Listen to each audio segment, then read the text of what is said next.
बहुत बहुत धन्यवाद आपका कि परिवर्तित बजट 2024-25 पर आपने मुझे बोलने का मौका दिया।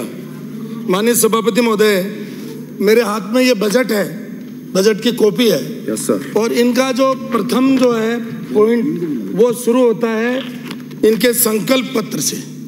इन्होंने लिखा है कि भाई हमने हमारा संकल्प पत्र जो था उसकी कॉपी में लेके आया हूँ। इसमें लगभग 400 पॉइंट इन्होंने बनाए। अगर उसका 45% निकालें, उस हिसाब से आप भी देख लीजिए कि 45% कितना होता है। क्योंकि माननीय मुख्यमंत्री जी हर भाषण में कहते हैं पिछले 3.5 महीने से कि भाई हमने हमारे संकल्प पत्र का 45% हिस्सा पूरा कर दिया।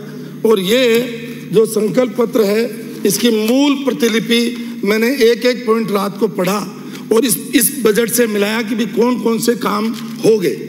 तो न तो उन्होंने जो 45% बोले हैं वो पूरे हुए, और नए माननीय वित्त मंत्री जी ने इसमें मेंशन किया है कि 45 बिंदुओं पर कार्यवाही पूरी हो चुकी है। तो मुझे लगता है कि इनके बजट भाषण की स्टार्टिंग ही शायद गलत हो गई। जो लोग लिख करके दे रहे हैं उनसे पहले ये कहो कि हमारा संकल्प पत्र ये है, पहले इसको पढ़ो, उसमें से हमने जो काम किए हैं उनको टिक करो और उसके बाद में हमारे भाषण में डलवाओ। क्योंकि मुख्यमंत्री और वित्त मंत्री दोनों बहुत बड़े पद होते हैं और जब सार्वजनिक स्थान पर वो बोलते हैं तो उनका असत्य होना ठीक नहीं है। इसलिए मेरा आग्रह आपके माध्यम से रहेगा सरकार से कि इस पर विशेष ध्यान दें।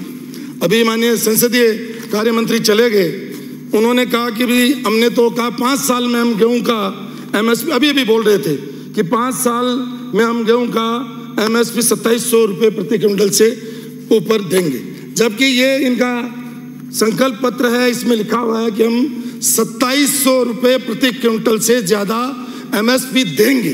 तो ये कहना उचित नहीं है, सदन को गुमराह करना है। इसलिए मेरा आपके माध्यम से आग्रह है कि सत्ताधारी दल पहले अपना संकल्प पत्र पढ़ ले, क्योंकि इसमें एक त्रुटि और है। इसमें जो इनका संयोजक है उस संयोजक सहित 25 आदमी हैं। उन 25 आदमियों में से एक भी व्यक्ति इस हाउस में नहीं है। सिर्फ एक व्यक्ति था जो माननीय किरोड़ीलाल जी थे, उनको भी इन्होंने छुट्टी भेज दिया। यानी अब इनको संकल्प पत्र बनाने वाला तो एक व्यक्ति है नहीं, इंप्लीमेंट करने वाले यहाँ बैठे हैं, इन्होंने अभी तक इसको पूरा पढ़ा नहीं। इसलिए ये जो गैप है, ये गैप कैसे पूरा हो, इस पर इनको पहले ध्यान देना चाहिए। माननीय सभापति महोदय, क्योंकि मेरा समय कम है, बोलना तो और ज्यादा चाहता था, लेकिन मैं आपसे कहूंगा, मैं आपसे निवेदन करूंगा कि संकल्प पत्र को इतना श्रद्धापूर्वक पढ़ा, उसके लिए आपका मैं तो आप ही कहूँ, मैं तो आप ही कहूँ सर। लेकिन मतलब जो है ये हाउस है, इसमें बोलने का अधिकार है, मैं तो आप ही कहूँ, मैं कहाँ जाऊंगा। माननीय सभापति महोदय, मैंने दूसरा पॉइंट पढ़ा कि भी $350 बिलियन की इकोनॉमी करेंगे। मैंने प्रधानमंत्री जी के बहुत सारे भाषण सुने, वो हमारे लोकप्रिय प्रधानमंत्री हैं। वो कहते हैं कि इंडिया का रुपया मजबूत हो गया। जब इंडिया का रुपया इतना मजबूत हो गया तो फिर आपको डॉलर में काम करने की जरूरत कहाँ है, आपको इंडियन रुपीज में बोलना चाहिए था। क्योंकि मैं ये भी लाया हूँ, मैं पूरा गूगल और सारा छान मारा कि $350 बिलियन में कितना इंडियन रुपीज होता है। मेरे को ये आदर्श नगर से आने वाले सदस्य नहीं है, वो कह रहे थे कितनी बिंदी लगती है। मैंने कहा भाई मैं तो गांव का आदमी हूँ, मुझे पता नहीं है। तो मेरा वित्त मंत्री जी से आग्रह रहेगा कि पहले हाउस को ये तो बताए कि अभी राजस्थान की इकोनॉमी कितनी रुपए की हो गई और अब इनके बजट से कितने रुपए की हो जाएगी। क्योंकि $बिलियन माननीय अध्यक्ष महोदय न इधर बैठे हैं उनके समझ में आएगा, न इधर बैठे हैं उनके समझ में आएगा। इसलिए जितना व्यवहार करें कम से कम रुपए में करें, क्योंकि हमारा रुपये बहुत सुदृढ़ है और हमारा नेता माननीय नरेंद्र मोदी जी भी विश्व का नेता है, इसलिए रुपए में बात करें, ये मेरा विशेष आग्रह आपसे रहेगा। और माननीय सभापति महोदय, पहले तो क्योंकि मेरा समय खत्म हो जाएगा, पहले तो मैं धन्यवाद देना चाहूँगा कि इन्होंने मेरे निर्वाचन क्षेत्र डीडोना में भी इन्होंने 33 kVA का GSS दिया है, उसके लिए भी आपका धन्यवाद। इन्होंने मोलासर को 30 सैयाओं से 50 का किया, उसके लिए भी धन्यवाद। और जो काम किया उनके लिए तो धन्यवाद। लेकिन माननीय सभापति महोदय, मैं ये देख रहा था कि FRBM जो हमारा एक्ट जो है उसका वॉयलेशन इसमें 100% इनके इस बजट में है। और बात कर रहे थे कि भाई हम आते ही जो है इकोनॉमी को सुधार देंगे, कांग्रेस वालों ने कर्जे के नीचे दबा दिया। तो आपका तो 25,000 करोड़ तो अभी आपके बजट में ही मतलब जो है डिफिसिट दिखा रहा है।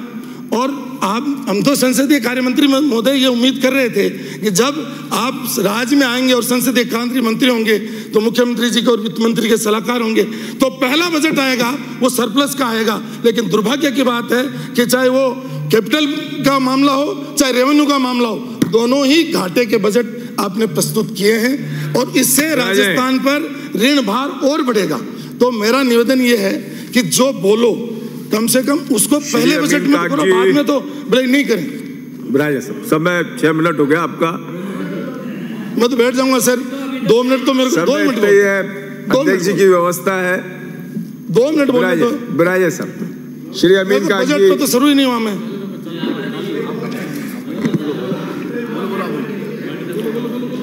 मेरा ज्यादा चलो मैं आपके अनुशासन में रहूंगा। 1 मिनट में ये कहूंगा, 4 मिनट दे दो कि चलो कोई बात नहीं, ये बात माने नहीं माने, मेरी इतनी तो मान लें कि इन्होंने खाटू श्याम जी को 100 करोड़ रुपए देके कॉरिडोर बनाने की बात कही है। तो मैं इतनी कहूंगा कि सालासर वाला जो खाटू श्याम जी जो आता है, जो भी यात्री आता है बाहर से, वो सालासर भी जाता है। तो इसको इस कॉरिडोर में मतलब सालासर को भी जोड़ लें और उसके साथ साथ में पाड़ा माता को भी जोड़ लें, नागौरी मंदिर को भी जोड़ लें, ये मेरा उनसे आग्रह रहेगा। और दूसरा आग्रह अध्यक्ष महोदय मेरे 1 मिनट दो। और दूसरा, कांग्रेस वालों पर ये कहते हैं कि ये गायों के खिलाफ के लोग हैं। इन्होंने तो जो 6 महीने के अनुदान को बढ़ा करके 9 महीने किया। और मेरा आपसे आग्रह है, आप तो गौ माता को मानने वाले हो, इस 9 महीने को बढ़ा करके 12 महीने कर दो, तो लोग आपको याद है। अमीन काजी। माननीय सभापति महोदय, आपने मुझे